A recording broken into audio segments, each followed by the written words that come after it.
Many people ask me the secret to getting rich, and I tell them the truth, but nobody wants to believe it. The truth is that most of you are playing a game you have already lost because you do not understand the math of your own life.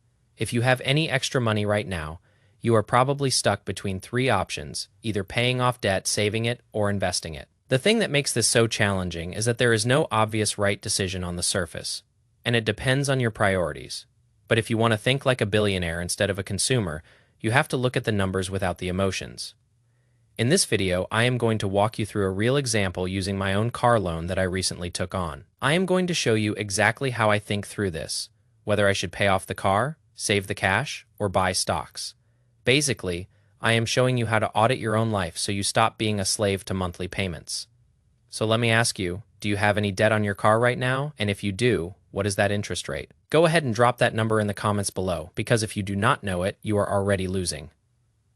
Now jumping into the story, I recently bought a used car, and let me be clear, it is not a very nice car. Before this, I was driving a 2006 Camry, which was actually my grandma's old car. I had zero car payments for years, which was a massive advantage, but now I finally have one. My monthly payment is $227, the loan term is 5 years, and my interest rate is 8.69%.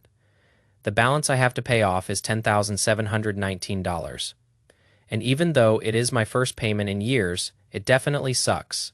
I hate having obligations, because every monthly payment is a piece of your freedom that you sold to a bank. I have to figure out how to navigate this.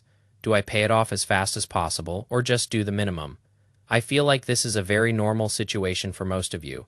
Maybe your payment is $300 or $500, but the interest rate is the only variable that actually matters, not the color of the car or how it drives. Let us pretend I do not want to pay it off quickly and I just pay that $227 for the next 5 years. If I just stay on that minimum payment schedule, the total interest I will pay is $2,445. That means the total amount I will pay for this $10,000 car is actually $13,164. That 8.7% interest rate is a guaranteed cost that the bank is taking from my future self. This is the baseline comparison, and this is where most people stop thinking. But I want to look at what happens if I pay off the car in 6 months instead of 5 years. If I pay it off in 6 months, my monthly payment would need to be $1,786. The total interest I would pay over those 6 months is only $272. By doing this, I am essentially giving myself a $2,170 raise just by choosing a different timeline. I know I am throwing a lot of numbers at you, but we have to talk about that 8.7% interest rate. Interest is just a time-based cost, and the less time the loan exists, the less interest they can charge you. It is exactly like paying rent, where the price stays the same. You just move out sooner to save money. When you pay off a loan early, that is a guaranteed 8.7% return on your money. There is zero market risk, zero volatility, and no waiting for a bounce. People always tell me that they can get 10% a year in the S&P 500, so they should invest instead. But that 10% is an average over decades. It is never a guarantee for next month. Some years the market drops 25%, while other years it goes up 20%. But this 8.7% interest rate is a physical reality that will happen regardless of the economy. If the interest rate on this car was only 2%, I would not even be making this video right now. I would just keep investing my money and let the loan sit there because that would be cheap money. But 8.7% is getting into the danger zone where it starts to rival the long-term returns of the stock market. I already have my emergency fund set up, so I am not worried about a rainy day right now. Paying it off early is going to de-stress my life and simplify my monthly budget forever. Once that $227 is gone, that is extra cash flow I can use to buy assets that actually pay me. Another thing you have to realize is the risk of losing your income. If you lose your job, you still have to pay your car payment and your mortgage. The fewer fixed expenses you have, the more bulletproof your life becomes. My goal for my finances is extreme simplicity and having as low fixed expenses as possible. I really value peace of mind and the feeling of owning my own time. If the rate was lower, this would be a different conversation. But at 8.7%, I am attacking it. But let us talk about when paying off a car early is actually a bad idea. The first reason it would not make sense is if it drains your emergency savings. You never want to be asset rich and cash poor because life always finds a way to throw a curveball. If you have to deplete your cushion to zero just to kill a car loan, you are one flat tire away from a disaster. Unless your emergency fund is way too big, like 9 months of cash, do not touch it for a car. The second reason is if it creates massive cash flow stress in your daily life. If you are so stressed about the car that you cannot afford good food or basic health, you are overdoing it. The third reason is if you have to use a credit card to make it happen or rely on a credit card for bills.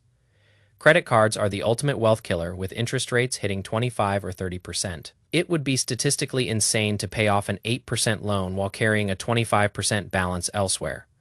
Always prioritize the highest interest rate first, because that is the fastest leak in your boat. You also should not do it if it creates a total loss of flexibility in your life. Don't get me wrong, I want to avoid that 8.7%, but I am not going to ruin my life to do it. So should you save, should you invest, or should you pay off the car? You need to ask yourself 3 questions in this specific order. Question 1. Do I have enough cash to avoid panic in a crisis? This is your $1,000 or $5,000 starter emergency fund. Question 2. Is my debt expensive or is it cheap? Cheap debt is anything under 4%. Expensive debt is anything over 7 or 8%. If it is in the middle, you have to decide based on your own risk tolerance. Question 3. Can I split my money instead of choosing only one path? You do not have to be an extremist. You can do a little bit of everything.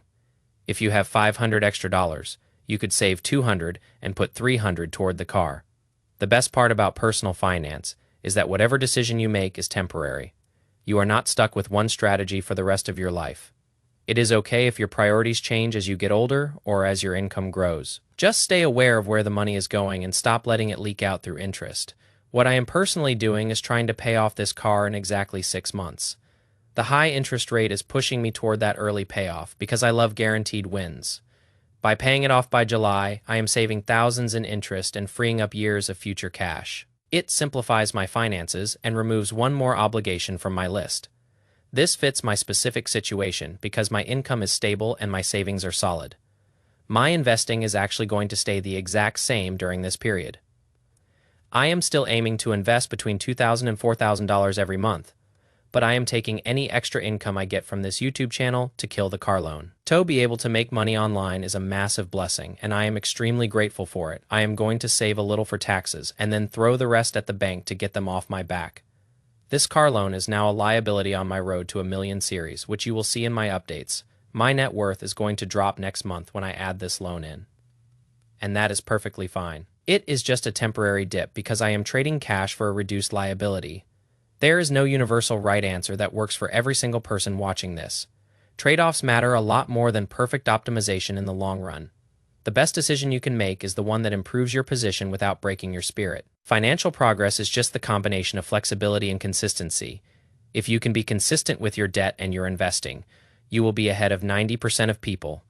I am going to get rid of this $10,000 liability as fast as I can.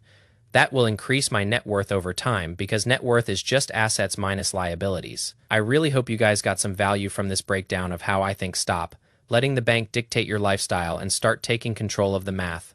If you enjoyed the video, drop a like and hit that subscribe button right now. I will see you in the next ones. Stay boring, stay patient. Peace every dollar you pay in interest is a dollar you are giving to someone else's retirement. The bank does not care about your financial freedom. They only care about their quarterly profits. When you see an 8% interest rate, you should see a wall between you and wealth. Most people will spend their entire lives paying interest on things that lose value. A car is a depreciating asset, which means it gets cheaper every day you own it. Paying interest on something that is losing value is a double hit to your net worth. It is like trying to fill a bucket with a massive hole in the bottom. The first step to building wealth is plugging the holes so the water actually stays in the bucket. If you can live a life with zero debt, you are playing the game on easy mode. Most of the stress in modern society comes from people living beyond their means. They buy things they do not need with money. They do not have to impress people they do not like. I would rather drive a Grandma Camry and have $100,000 in the bank than drive a Tesla on credit. Wealth is what you do not see. It is the money that stayed in your account. Rich people buy luxury items last, while poor people buy them first to look rich. If you change your mindset, you will change your bank account. The math never lies, even when the marketing does. The financial industry wants you to think this is complicated, so you pay them to manage it. But it is actually very simple. Earn more than you spend and invest the difference. And if you have high interest debt, kill it before it kills your momentum. Momentum is the most powerful force in finance. Once you get the ball rolling, it is very hard to stop. But if you are weighed down by car loans and credit cards, you never get that momentum. You are just spinning your wheels and wondering why you are still in the same place. Break the cycle today by looking at your numbers and making a plan. You do not need a miracle, you just need a calculator and some discipline. I am doing this right alongside you, one loan at a time. We are going to reach that $1 million mark by being rational and patient. Don't let the noise of the world distract you from the simple truth of the math. Your future self will thank you for the sacrifices you make today. It is not about suffering, it is about delayed gratification. The person who can wait for what they want always beats the person who needs it now. That is the core logic of every successful investor I have ever studied. Build your foundation on solid ground, not on a pile of debt. I will keep sharing my journey so you can see exactly how it works in real time.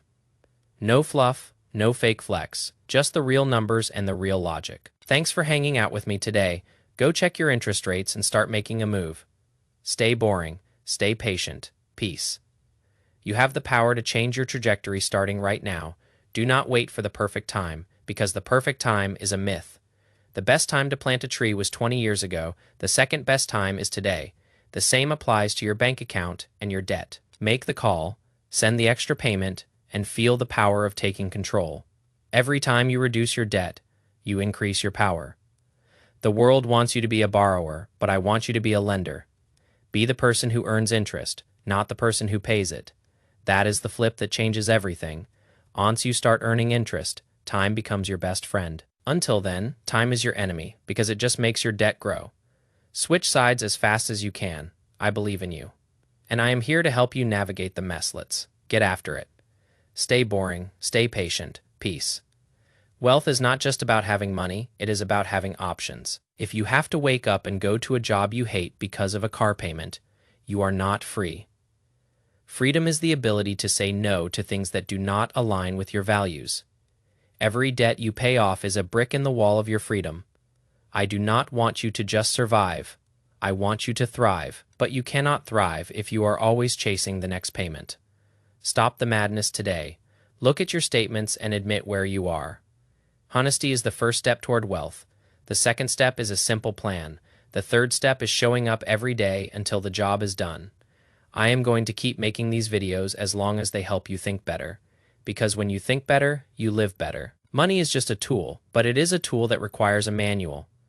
I am trying to write that manual with you through these stories. Don't be the person who works for money. Be the person who makes money work for them. The transition starts with $1,000, or a car loan, or a simple decision. Whatever your starting point is, own it. We are building a community of rational, patient, and wealthy individuals. I am glad you are part of it. Remember that every small win counts. Paying off $100 extra is a win. Choosing the S&P 500 over a lottery ticket is a win. Staying boring when everyone else is chasing the hype is the ultimate win. You are doing better than you think if you are even watching this. Most people are out there spending money they don't have right now. You are here learning how to keep it. That puts you in the top 1% of mindset immediately. Now just let the time do the work. Stay boring. Stay patient. Peace. Every choice has a cost. Choose the one that pays you back. Don't trade your long-term peace for short-term pleasure. The high of a new car lasts 3 months, but the debt lasts 5 years. The high of financial freedom lasts a lifetime. Choose the lifetime. I'm out. Stay boring. Stay patient. Peace.